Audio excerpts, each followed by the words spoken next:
Una de las razones por las que se conoce a México en el mundo es por la palabra azteca. Esta la encontramos, como se dice por acá en estas tierras, hasta en la sopa.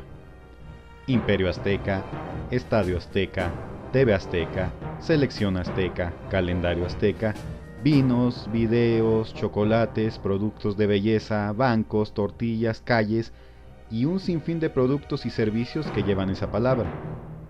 Pero hemos vivido en el error toda la vida, ya que ni los propios habitantes de Tenochtitlán se referían a ellos de esa forma.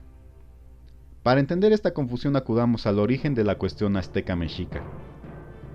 En esencia, las crónicas coinciden en el punto de la presunta existencia de un lugar llamado Aztatlán, lugar de las garzas o de la blancura.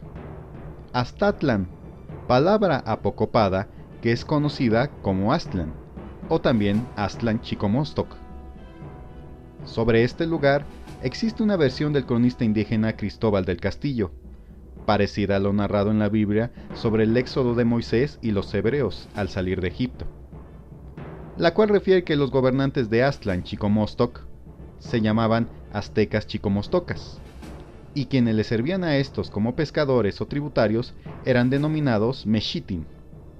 Los mexitin tenían un sacerdote llamado Huitzil, o Huitzilopochtli, al cual le hablaba su deidad patrona llamada Tezauteotl o Tezcatlipoca,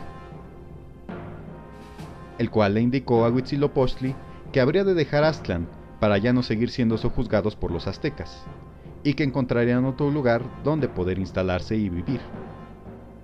Sea verdad o no este relato, todas las versiones coinciden en que hubo una diferenciación en algún momento de aztecas a mexicas.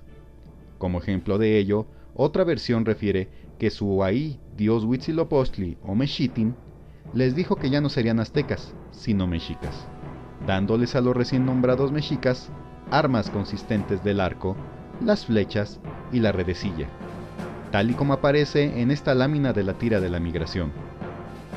Entonces, en algún momento de la migración el gentilicio azteca quedó atrás, y como mexicas, fueron conocidos incluso antes de realizar su asentamiento definitivo, en donde surgiría su futura ciudad en 1325, llamados ya después mexicas tenochcas, diferenciándose también así de los tlatelolcas. Siendo que todas las fuentes escritas elaboradas con posterioridad a la caída de Tenochtitlán los refirieron siempre como mexicas o mexicanos. Y como una prueba más de la supremacía de la palabra mexica o mexicano, tenemos la primera carta de independencia de la Nueva España, en la que se puso el nombre de Imperio Mexicano, no Imperio Azteca, la cual fue elaborada en 1821. Pero entonces, ¿dónde nos perdimos? Para que ahora por todos lados veamos la palabra azteca. Este fenómeno comenzó a gestarse a principios del año 1800, de forma lenta pero segura. Pero el gusto por el uso de azteca en lugar de mexica estuvo a cargo principalmente de exploradores, historiadores e interesados en el pasado indígena provenientes del extranjero, quienes en sus obras comenzaron a usar primordialmente la palabra azteca. Dos ejemplos de ello los tenemos por una parte en Alexander Humboldt, de nacionalidad alemana, quien utilizó mucho la palabra azteca para describir aspectos del contexto de los mexicas. Y otro ejemplo lo tenemos en el estadounidense William Prescott, quien también prefirió la palabra azteca a la mexica.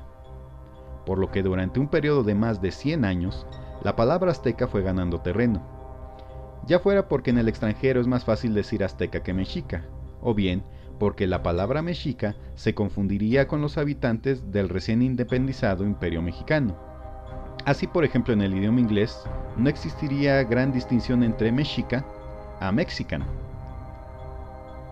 Pero podemos concluir que lo azteca solo aplica a los salidos de Aztlán Chicomostoc.